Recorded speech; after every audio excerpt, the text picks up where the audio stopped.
Meeting के दौरान अमेरिकी राष्ट्रपति जो बाइडेन की फिसली जुबान। ज़ेलेंस्की की जगह पुतिन को बताया यूक्रेन का राष्ट्रपति। चीन के चोंगकिंग में भारी तूफान ने मचाई तबाही, करीब 6 लोगों की मौत हुई। चीन के चोंगकिंग में आए तूफान के बाद बाढ़ और बारिश ने मचाई तबाही, लैंडस्लाइड के कारण कई लोगों की गई जान। चीन में सांपों की तस्करी करने वाला शख्स गिरफ्तार हुआ, पुलिस ने 104 सांपों को बरामद किया। जापानी तट रक्षक दल ने समुद्र से महिला को बचाया, महिला चीन की रहने वाली थी। फ्रांस के रोuen में 12वीं सदी में बने गिरजाघर के शिखर पर आग लगी। यह फ्रांस का सबसे ऊंचा चर्च है। फ्रांस का यह चर्च दुनिया के सबसे ऊंचे गॉथिक कैथेड्रल में से एक है। चर्च के शिखर की हो रही है मरम्मत। अमेरिका के ह्यूस्टन में बिजली की किल्लत, बोरेल तूफान के बाद मची तबाही के चलते बिजली गुल हुई। ताइवान ने चीन विमानों की घुसपैठ को किया विफल, समुद्री रास्ते से चीन कर रहा था घुसपैठ। चीन के 4 जहाज समुद्री रास्ते से ताइवान में घुसने की कर रहे थे कोशिश, चीनी जहाजों ने इलाका खाली किया। अल्बानिया की राजधानी तिराना से कई इलाकों में लगी आग, हेलीकॉप्टर की मदद से आग पर पाया गया काबू। ग्रीस की राजधानी एथेंस में टैक्सी ड्राइवरों ने हड़ताल की, बढ़े हुए टैक्स के विरोध में हड़ताल की। यूक्रेन के तुर्स्क पर रूस ने किया ताबड़तोड़ हमला, रूसी रक्षा मंत्रालय ने हमले का वीडियो किया जारी। इजरायल ने एक बार फिर सेंट्रल गाजा पर किया हमला, हमास के कई ठिकाने ध्वस्त किए। इजरायल ने गाजा पर फिर किया हमला, इजरायल ने फिलिस्तीनी नागरिकों को दक्षिणी गाजा जाने की अपील की।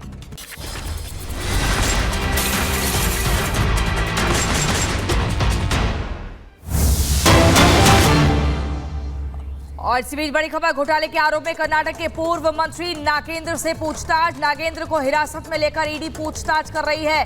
हिरासत में लेकर ईडी पूछताछ कर रही है कर्नाटक के पूर्व मंत्री नागेंद्र पर। आपको बता दें गंभीर आरोप है और इसी के चलते ये पूछताछ की जा रही है। बड़ी खबर आपको बता रहे हैं, कर्नाटक के पूर्व मंत्री नागेंद्र से ईडी की टीम तमाम सवालों की फेहरिस्त के साथ पूछताछ कर रही है। हिरासत में लेकर ईडी पूछताछ कर रही है। अब इसके बाद नागेंद्र की मुश्किलें कितनी बढ़ेंगी, ये एक बड़ा सवाल है।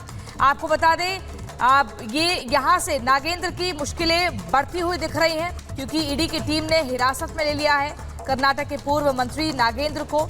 और पिछले कई अग्निवीरों पर हो रही सियासी चर्चा के बीच उनके लिए एक अच्छी खबर आई है। सरकार ने केंद्रीय सशस्त्र बलों में होने वाली भर्ती में 10% आरक्षण देने का फैसला किया है, जिसके बाद उम्मीद जताई जा रही है कि गृह मंत्रालय के इस फैसले के बाद विपक्ष की जुबान पर ताला लग जाएगा और वो सरकार के इस कदम की प्रशंसा जरूर करेंगे। क्या है अग्निवीरों के लिए सरकार की ये योजना, इस रिपोर्ट में समझिए।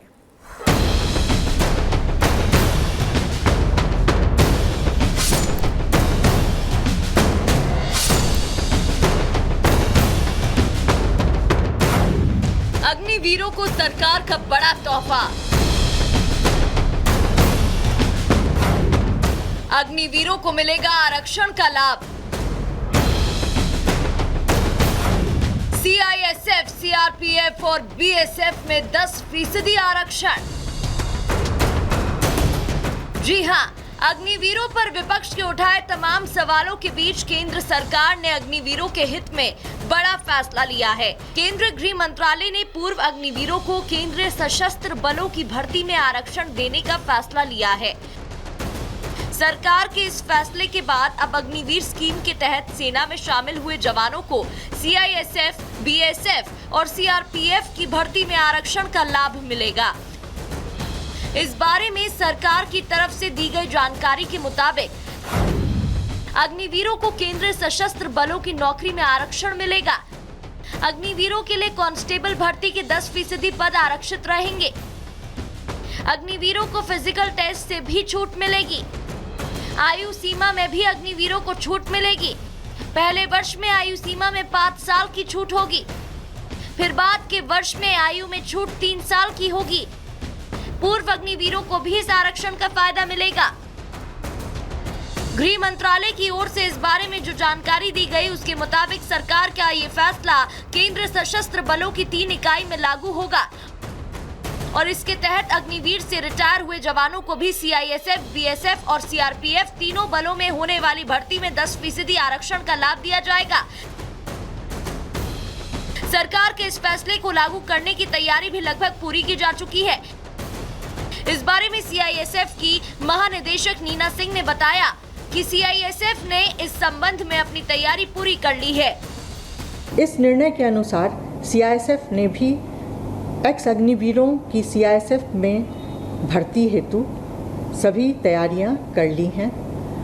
इस तैयारी के अंतर्गत अग्निवीरों के लिए कांस्टेबल पद की भर्ती में 10% पद जो हैं वो अग्निवीरों के लिए आरक्षित किए गए हैं। इसके अतिरिक्त उन्हें पीईटी, जिसको कि शारीरिक दक्षता परीक्षा कहते हैं, उसमें उन्हें छूट प्रदान की गई है। गृह मंत्रालय के इस फैसले पर सशस्त्र बलों के वरिष्ठ अधिकारियों ने भी खुशी जाहिर की है। उनका कहना है कि सरकार के इस फैसले से जहां अग्निवीरों को सीधा लाभ मिलेगा, तो वहीं ये केंद्र सशस्त्र बलों के लिए भी फायदेमंद होगा, क्योंकि बल को प्रशिक्षित और अनुशासित कर्मी मिलेंगे।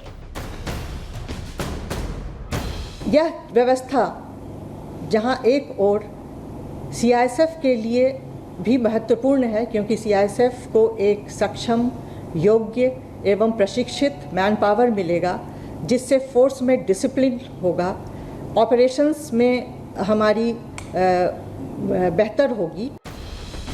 आपको बता दें कि अग्निवीर स्कीम पर विपक्ष लगातार राजनीति करता रहा है। अभी हाल ही में विपक्ष के नेता राहुल गांधी ने संसद में अग्निवीर स्कीम को मुद्दा बनाते हुए सरकार को घेरने की कोशिश की थी, जिस पर रक्षा मंत्री राजनाथ सिंह ने भी जबरदस्त पलटवार किया था। और अब अग्निवीरों के हित में सरकार ने फैसला लेकर एक तरफ जहां विपक्ष को करारा जवाब भी दे दिया, तो वहीं ये भी जता दिया कि अग्निवीरों के भविष्य को लेकर सरकार पहले से काफी संवेदनशील है।